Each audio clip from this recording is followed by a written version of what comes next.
அவ்வளவுதான்.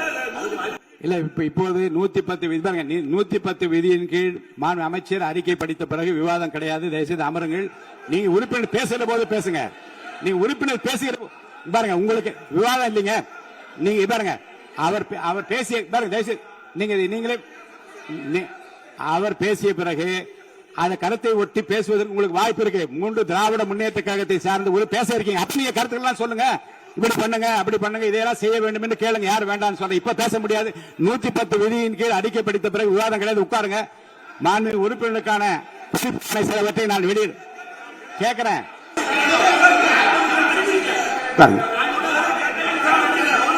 நான் ஃபைல் கொடுங்க. கரூர் பிரச்சனை மாண்பு உறுப்பினருக்கு பாருங்க எதிர்கட்சி கொறடா அவர்களுக்கு நான் ஒன்றை நினைவுபடுத்த விரும்புகிறேன்.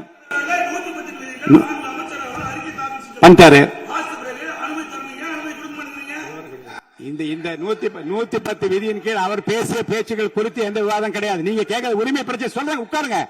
நீங்க சொன்ன உட்காருங்க. இல்லைங்க, உரிமை பிரச்சனை பற்றி பேசுவதற்கு நான் அனுமதி அளிப்பேன். உட்காருங்க. எப்ப தர வேண்டும் என்று எனக்கு தெரியும். தயவுசெய்து உட்காருங்க, நான் தருவேன். உட்காருங்க. அமைதியா உட்காருங்க. மாண்புமிகு உறுப்பினருக்கான குறிப்புரைகள். மாண்புமிகு உறுப்பினர்களுக்கு பேரவை நடவடிக்கை தொடர்பாக சில குறிப்புகளை நான் விரைந்து வழங்க விரும்புகிறேன். மாண்புமிகு உறுப்பினர்கள் தாங்கள் விவாதத்தில் பேசும்போது நீதிமன்ற விசாரணையில் இருக்கும் எப்பொருள் மீதும் தன் கருத்தை சொல்லவோ குறிப்பிடவோ கூடாது. அப்படி சொன்ன காரணத்தினால்தான் மதுரையை சார்ந்த அந்த உறுப்பினர் பேசிய பேச்சுகள் அவை குறிப்பில் நீக்க வேண்டும் என்று கேட்டீர்கள். நான் ஆய்வு செய்தேன். அது அவை குறிப்பில் நீக்கப்பட்டது. மேலும் உறுப்பினர் எவரையும் தனிப்பட்ட முறையில் முறையற்ற வார்த்தைகளால் தாக்கி பேசவும் கூடாது. மேலும் ஆதாரமற்ற குற்றச்சாட்டுகளை கூறி பேரவை நடவடிக்கைகளுக்கு குந்தகம் மற்றும் ஊறு விளைவிக்கும் நோக்கிலும் சர்ச்சை ஏற்படும் வகையிலும் பேசக்கூடாது. சட்டமன்ற பேரவை நடவடிக்கையில் சிறப்பாக அமையவும் பேரவை நேரத்தை மிகவும் பயனுள்ள முறையில் பயன்படுத்திக் கொள்ள ஏதுவாகவும் மாண்பு உறுப்பினர்கள் உரையாற்றும் போது அவ்வப்போது பேரவையின் ஆய்வில் உள்ள மற்றும் விவாதத்திற்கு எடுத்துக்கொண்டுள்ள பொருள் குறித்து சுருக்கமாகவும் தெளிவாகவும் ஷார்ட் அண்ட் ஸ்வீட் ஆக பேசுமாறு கேட்டுக்கொள்கிறேன். மாண்பு உறுப்பினர்கள் தாங்கள் பேசும்போது தொகுதி உள்ள மிகவும் முக்கியத்துவம் வாய்ந்த பிரச்சனைகளை குறித்து தங்களது உரையில் கூறலாம்.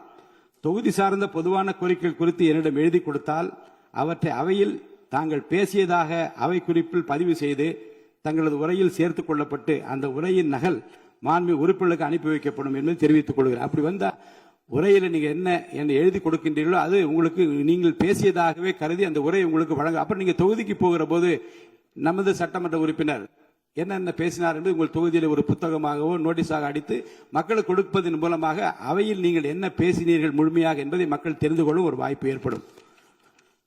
அடுத்து மேலும் உறுப்பினர்களுக்கு மிகவும் முக்கியமான ஒரு குறிப்பு அளிக்க விரும்புகிறேன். பேரவை நடவடிக்கைகள் தற்போது நேரலையாக ஒளிபரப்பு செய்யப்படுவதால் பேரவையில் உள்ள உறுப்பினர்கள் மிகுந்த கவனத்துடனும் எச்சரிக்கையுடனும் இருக்குமாறு கேட்டுக்கொள்கிறேன். ஏனென்றால் கடந்த வெள்ளிக்கிழமை அன்று பேரவையில் சில உறுப்பினர்கள் அவையில் உள்ள மற்ற உறுப்பினர்களை கேலி செய்யும் வகையில் செய்த முகபாவனைகள் மற்றும் சைகை மொழிகள் பேசியவை கடந்த 2 நாட்களாக சமூக வலைதளங்களில் ஊடகங்களிலும் வேகமாக பரவி வருகிறது. இது சட்டமன்ற பேரவையின் மாண்பையும் கண்ணியத்தையும் குறைக்கும் வகையிலான செயலாகும். இந்தியாவில் உள்ள பிற சட்டமன்ற பேரவைகளுக்கு எடுத்துக்காட்டாகவும் நூற்றாண்டு வரலாற்று பெருமை கொண்ட இந்த மாமன்றத்தின் மரபினை காத்திடும் வகையிலும் கண்ணியத்தினையும் மாண்பினையும் உயர்த்தி பிடிக்கும் வகையிலும் பேரவையின் சில நிகழ்வுகள் நேரலையில் ஒளிபரப்பு செய்யப்படுவதால் மாண்பு உறுப்பினர்கள் தங்களது பொறுப்பினையும் கடமையினையும் உணர்ந்து இதுபோன்ற கண்ணிய குறைவான செயல்களில் இனிவரும் காலங்களில் ஈடுபடக்கூடாது என அறிவுறுத்துகிறேன். இதுபோன்ற செயல்கள் தொடர்ந்தால் அந்த செயல் அவையின் உரிமை மீறலாக கருதப்பட்டு சம்பந்தப்பட்ட உறுப்பினர் மீது நடவடிக்கை எடுக்கப்படும் என்பதையும் நான் தெரிவித்துக் கொள்கிறேன்.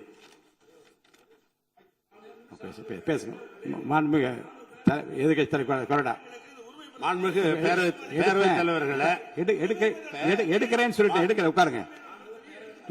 அவங்க பேசுறோம் எடுக்கிறேன்னு சொல்லி இருங்க. எப்ப எடுக்கணும் நீங்க சொல்லக்கூடாது. எடுப்பேன். எப்ப எடுக்கணும் எடுப்பேன்.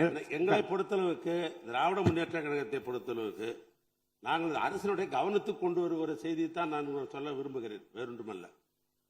110 அதில் கூட நான் அதை பத்தி நான் பேச அனுமதி தயவு செய்து அதை பற்றிங்க. நீங்கள் உங்களுடைய உறுப்பினர் பேசுகிற போது அதிகமான நேரம் கூட நான் தரேன். அமைச்சருடைய 110 விதி சொல்லப்பட்ட பத்தி பேச இப்ப வேண்டாம். உட்காருங்க. அனுமதிக்க முடியாது. உட்காருங்க. அடுத்து இருங்க.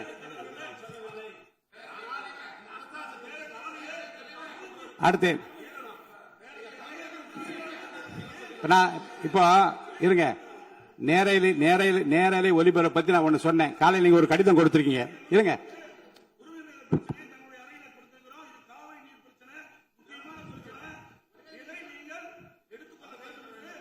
எடுத்துக்கிறேன். அவை முடிவதற்குள்ளாக ஒரு வாய்ப்பு உங்களுக்கு தரப்படும். இப்ப நீங்க அமைதியா நீங்க எப்ப இல்லங்க கடிதம் பாருங்க, ஜீரோ இல்ல, நீங்க கடிதம் மூலமா கொடுத்திருக்கீங்க. எப்போது எடுக்க வேண்டும் என்பது என்னுடைய உரிமை. நான் எப்போது எடுத்துக்கொள்ள வேண்டாம் எடுத்துக்கொள்வேன். இன்று அவை முடிவதற்குள்ளாக அதை பற்றி விவரம் கொடுக்க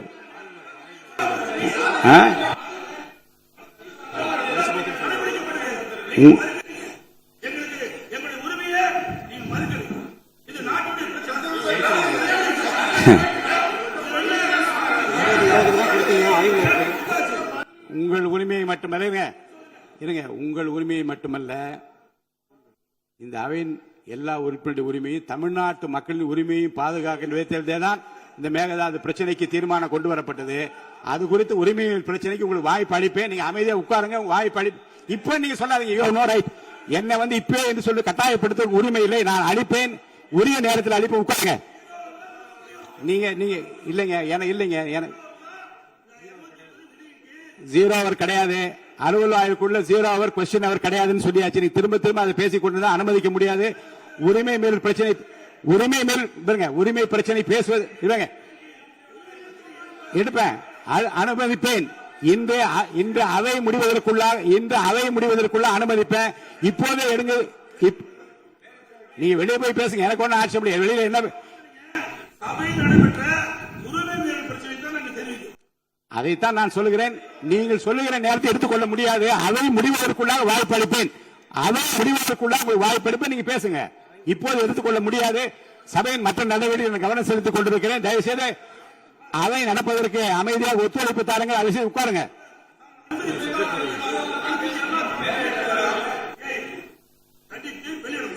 உங்கள் விருப்பம். ஆமா,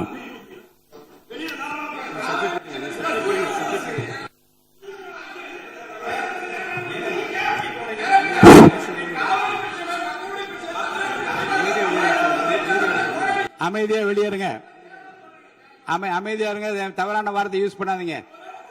அவர் பின்னாடி இருக்க உங்க உறுப்பினர் பேசல. வேண்டாம். என்னுடைய அனுமதி இல்லாமல் நீங்க பேசுவது எதுவும் அவை குறிப்பில் ஏறாது. என்னுடைய அனுமதி இல்லாமல் நீங்கள் பேசியதோ அவை குறிப்பில் ஏறாது.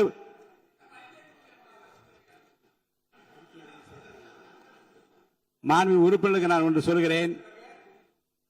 உரிமை மீறல் பிரச்சனை பற்றி காலையிலே எனக்கு மனு கொடுத்தார்கள். அது ஆய்வில் இருக்கிறது. அவை முடிவதற்குள்ளாக வாய்ப்பு அளிக்கிறேன் என்று சொல்லிவிட்டேன். இது அவை முடிவதற்குள்ளாக வாய்ப்பு அளிக்கிறேன், உறுதியாக தருவேன் என்று சொன்ன பிறகும் அவர் வெளிநடப்பு செய்கிறார்கள். நம்மை பொறுத்த வரைக்கும் இந்த உரிமை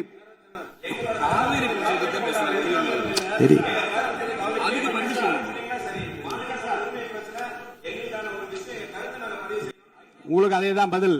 நீங்க அமைதியா உட்கார்ந்து இந்த பிரச்சனையை பற்றி உங்களுடைய மாமன்ற உறுப்பினர் பேசுகிற போது அதற்குரிய பதிலை மாண்புமிகு முதலமைச்சர் சார்பிலே அளிப்பதற்கு மாண்புமிகு அமைச்சர் அவர்கள் ஏற்கனவே என்னிடம் அப்படி பதில் சொல்ல வேண்டும் என்று கேட்டிருக்கிறார்கள். உரிய நேரத்தில் அவர்கள் பதில் அளிப்பார்கள். நீங்கள் பேசுகிற போது பேசலாம். உட்காருங்க. பாருங்க, பேரவைத் தலைவரை இப்போதே அனுமதி யாரும் கட்டுப்படுத்த முடியாது, அனுமதிக்க முடியாது. அமைதியா அமருங்கள். முக்கியமான ஒரு குறிப்பை நான் வெளியிட விரும்புகிறேன்.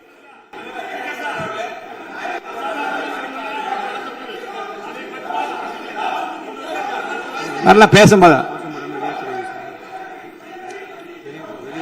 வெளியில கோஷம் போடுகின்றவர்களை வெளியேற்றுமாறு அவை காவலரை கேட்டுக்கொண்டு வெளியில போய் அவங்க என்ன பேசட்டும்.